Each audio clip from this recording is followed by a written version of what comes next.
Thank you for joining my channel. I'm registered psychotherapist qualified practicing in Ontario, and every day I'm trying to share and discuss different topics about mental health and to help to increase your awareness and to share some valuable evidence-based information on different topics. And today we are going to discuss about self-criticism and how you can transform self-criticism into a growth strategy. Many high achieving people struggle with thoughts like, I'm not enough, I failed again, I should be doing better. And even if they seem very self confident, at times when they stay alone, they might have these challenging feelings and thoughts and feel some self criticism. And today we're going to discuss what you can do with it and how you can turn it into resources and power that can help to motivate yourself to keep going and to take action, even at times when your inner criticism is speaking or at times when you feel anxious and sad. So when these thoughts repeat often enough, they can start to feel like facts, but harsh self-criticism rarely improves performance. Instead, it activates the brain's threat system, which can lead to anxiety, avoidance, procrastination, or burnout. So even despite the common thought that self-criticism might help us to perform better, when it's too much, it can cause harm for us and it can decrease our productivity. And today we are going to explore how to transform self-criticism into a useful signal for growth rather than seeing it as a barrier for success. And you will learn how self-compassion and solution-focused questions can help you move forward your goals even when the inner critic is still present. So I oftentimes hear from people that they are frequently having thoughts that I'm not enough, I'm failing again. They are criticizing themselves, and it's quite normal to have these automatic thoughts. Our brains were designed to help us to stay away from possible threats or anxiety, and these automatic thoughts might be helping us to perform better. It's because our brains are designed in this way. However, the way we react to it is important, and try to notice how you are reacting to these thoughts. Are you withdrawing? Are you avoiding certain things when you have these self-critical thoughts? Are you overworking? And whether this type of behavior and is being helpful for you, and how you would like to react instead. At times when you will have self-critical thoughts, how you would like to respond to them, what you would like to feel instead, what you would like to see yourself doing, and setting your goals and understanding what's important for you, which version of you would like to show up during these moments can help to set goals for yourself and to explore and understand yourself better and to create more detailed plan on how to respond to self-critical thoughts. And one of important factors that can help to cope with self-criticism is self-kindness, compassion. And self-compassion has three main parts. First of them is awareness, becoming aware of your thoughts, becoming aware of your feelings, and that you are struggling at that moment. Understanding yourself can help to calm down, to relax, and to take the next step, how you want to respond to these feelings and to understand why are they there. And at times when we are struggling or when we feel anxious or sad, oftentimes it seems as if we are alone, we are the only ones who are experiencing these feelings. However, many people struggle, and struggling, having challenging feelings is a part of being human. And the third component is kindness, being able to respond to yourself with kindness. And instead of criticizing yourself, maybe asking, which support do I need right now? Which skills do I need right now? What do I need at this point to keep going and to achieve my goals? And even if we think that harsh self-criticism generally makes us better, However, it activates brain's threat system, and you might feel as if you are frozen. You might start to avoid doing things, or you might be constantly trying to prove yourself, overworking, overstudying, or over controlling. Therefore, self compassion leads to the same goal more sustainably, and people who can uh, be kind towards themselves, to acknowledge their mistakes, and to be self compassionate, according to research, they are being more successful, and they can achieve results and keep making progress when they are being more kind towards themselves.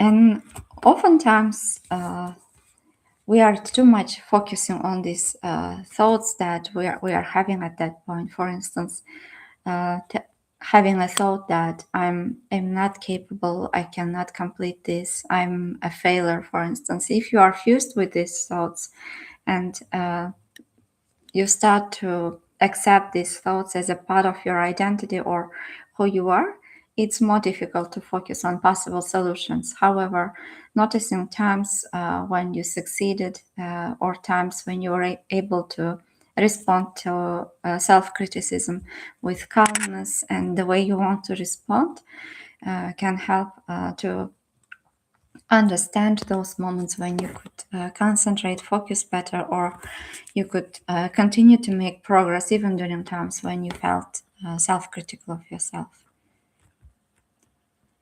And even on difficult days, there are generally small moments where that voice softens, and even briefly. Maybe when you finish a task, maybe when somebody is communicating with you, maybe when you keep going despite feeling discouraged. And there are moments of exception, like even if you mostly avoid, procrastinate, freeze, or overwork when you have these self critical thoughts. There are some exceptions, times when you're responding differently, and those moments are valuable because they tell us something important. The harsh voice isn't the whole story. And self compassion doesn't mean forcing yourself to believe positive things or positive thoughts, but it simply means learning to speak to yourself the way you might speak to someone you care, almost who is trying to do their best. So at the end of the day, pause for a moment and ask yourself, what's the small thing I did today that shows I'm trying, that shows I'm capable? And when I'm explaining this to people around me, oftentimes I hear quotes such as, if I will be kind to myself, I can become lazy. However, imagine, for instance, if you are receiving coaching services, a good coach doesn't yell, or they are not being very harsh with you, but they speak clearly and supportively, and they acknowledge that it was hard for you, and then they are shifting your attention towards the next steps and asking, what's the smallest next steps? Which skills do you need to improve, to succeed? And in the same manner, we can use our we can approach to ourselves with kindness. And at times when you hear this self-critical, harsh talk to yourself, you can direct your attention towards which skills do you need to learn, and acknowledging your feelings, and how you can express your kindness towards yourself, and how you can use it in order to achieve your goals. For instance, because the fact you are still here, still reflecting, still wanting to learn something new, to learn to respond to differently, already tells that you are persistent and you are curious. And you can also reflect on those moments when you felt self-critical, but you still managed to do it well, and even when inner critic was talking. And what was different during those times? How did you achieve it? What helped you? Which skills, which resources helped you? Which people or environments made it easier to happen? And what was there about you that helped you to receive this information from these people? Maybe you finished the task, maybe you reached out to someone for help, maybe you kept going when it would be easier to stop.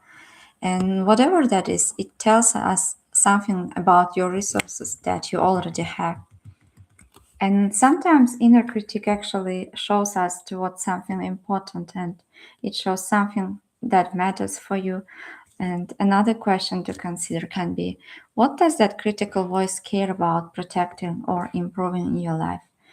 For instance, if you notice that you have more self critical thoughts about your career or about your education, it means that you care about your education or career, or if it's related with your relationships or with the future, with health, it means that your inner voice is trying to protect you from possible threats or making mistakes.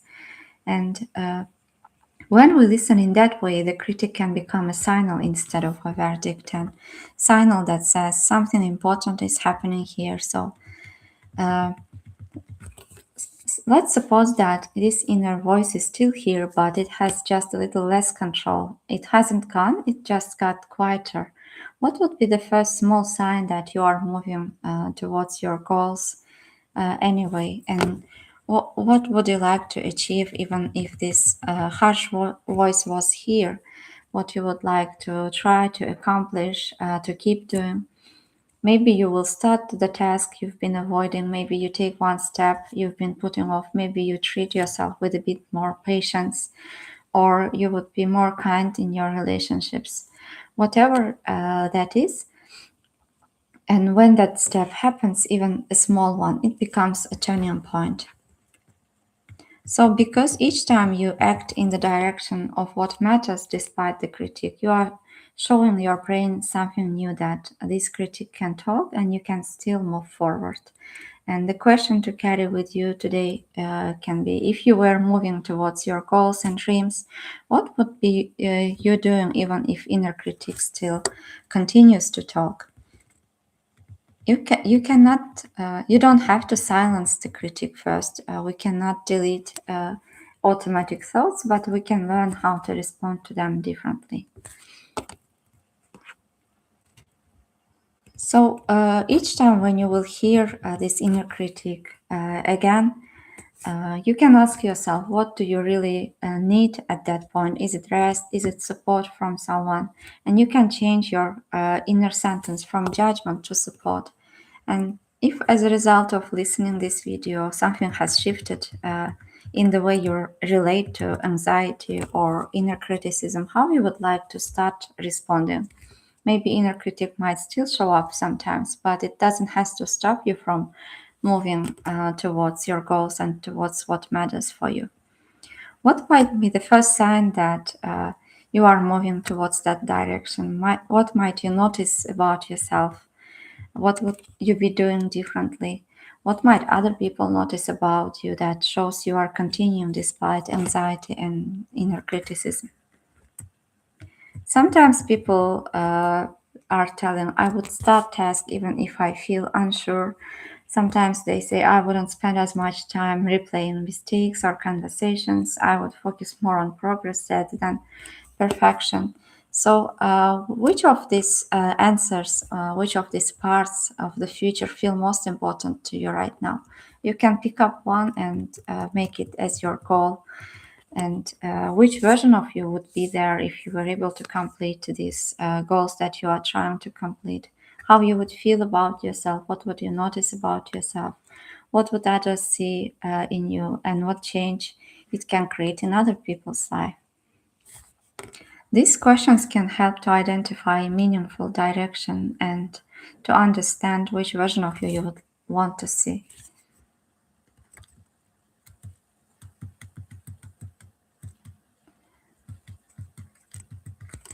And if you were able, for instance, finish something despite doubt at times when you have self-critical thoughts, or maybe you could ask for help if even self-critical thoughts were there, or maybe you were showing up when motivation was low.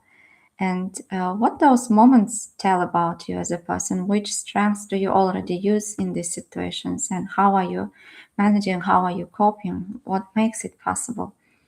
And what helped you to manage to keep going even when anxiety and self-critical thoughts were there?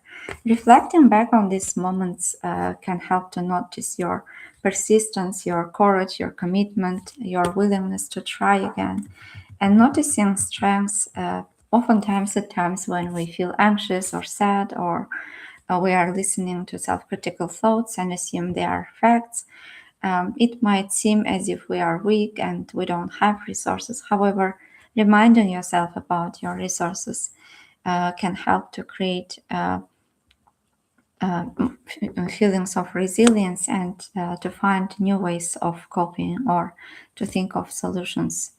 And where else in your life have you already used these strategies and strengths, such as persistence, courage, commitment?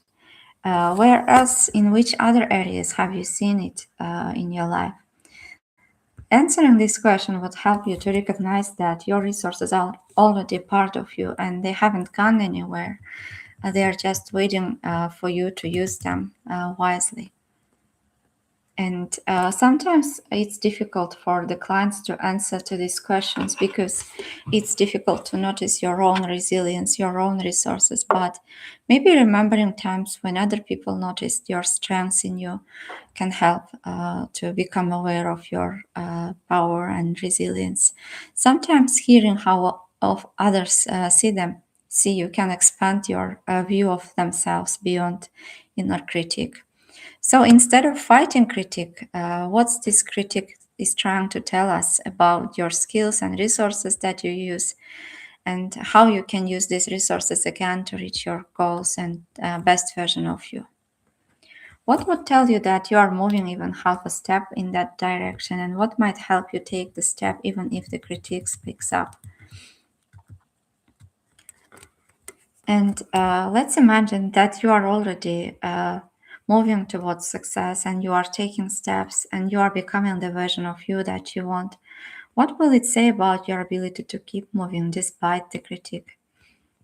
I hope these questions were helpful, and if you have any other questions, you are always welcome to ask it in the comments, and you can reach out for me for more help. And we will continue to discuss on different topics. If you find it helpful, don't forget to subscribe, and see you in the next session.